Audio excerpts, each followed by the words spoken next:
Okay, last story.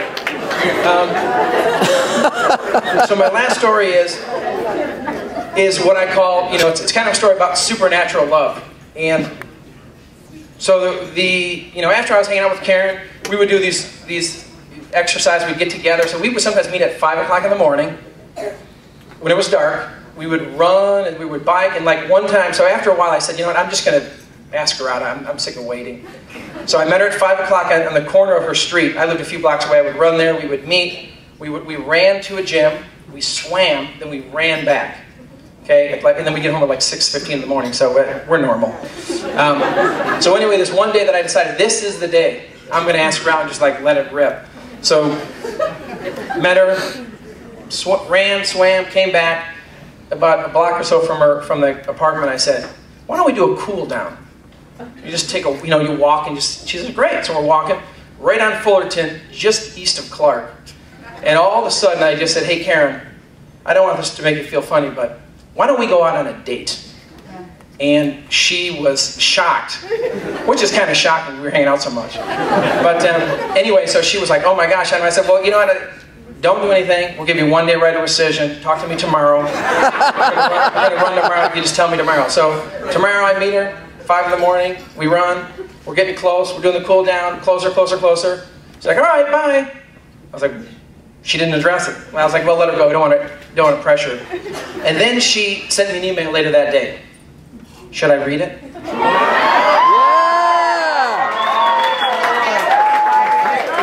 Attaboy. It says, "Quinn, thanks for agreeing to get up so early this morning." This is from 2007. I said, "I also want to tell you that I'm flattered you asked me out, but I think it's better if we just stay friends."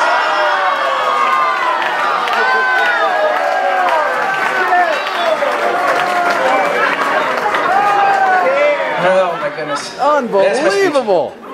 So then, it says, "I really enjoyed training with you. I love your stories. I hope we continue to be friends." Oh, pull the dagger out of his back. But then, I typed an email back. Should I read it?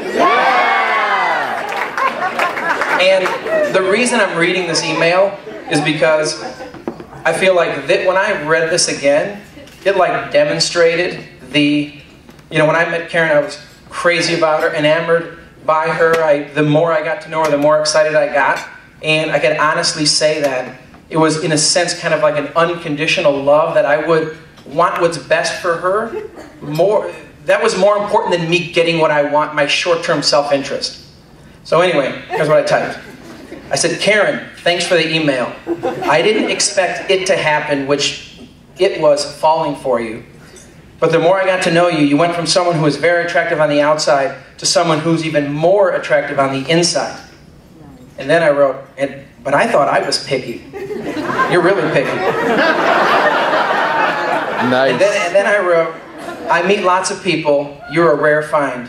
And then I wrote this equation. This is probably because my cousin helped me go to business school. I wrote, attractive plus smart plus athletic plus spiritual plus compassionate plus highly values family equals Karen George. And then I said, yes, a continued friendship would be good. Let's keep training and hanging out. And then I ended by saying, well, 2 things. Don't feel strange if I periodically, innocently do things to express my fondness for you. And then I said, let me know if you want to run, bike, or swim, and we'll do our best to avoid that little section of Fullerton. So anyway, that was neat to see. So some of you that got sad when you read the email from Karen, don't worry, it all works out in the end. So I just want to end by saying, Karen, I feel that same way today than I did before, and I can't believe who you've become. We often talk when I have conversations with Karen, because we're trying to do a lot of things. We talk about it's not the accomplishing of a task that's important, but who we become in the process. And I honestly can say that I'm amazed by who you've become. I continue to fall deeper in love with you. And I would just say that, I'll end by saying this. I love you dearly. From someone who's pretty optimistic, I'm very optimistic about the future. And by the way, don't feel strange if over the next 50 or so years, I periodically, innocently do things to express my love and fondness for you. I love you. That's it. I'd like to toast Karen.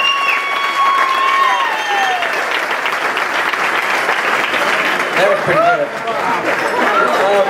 So can I toast Karen, my bride, an amazing person. Thank you all for coming, and I hope people tear it up on the dance floor. Cheers. Well.